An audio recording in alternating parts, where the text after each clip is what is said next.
Ciao Anu, Anabia Raisa, ciao, ciao Nonna। এই যে আমি পার্কে আসছি। আসসালামু আলাইকুম, সবাই কেমন আছেন? আশা করি ভালো আছেন।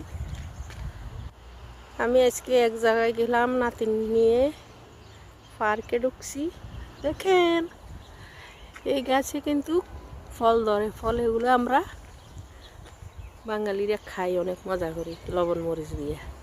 এই দেখেন অনেক সুন্দর। এই এই রাস্তার ধার দিয়ে সব এই যে ফলের গাছ, লাল পাতাগুলো লাল, ফলও লাল, বোঝা যায় না ফল আছে কিনা। এই যে একটা গেট আছে এদিক দিয়ে বের হওয়ার, উপরে লাল, নিচ দিয়ে সবুজ, অনেক সুন্দর।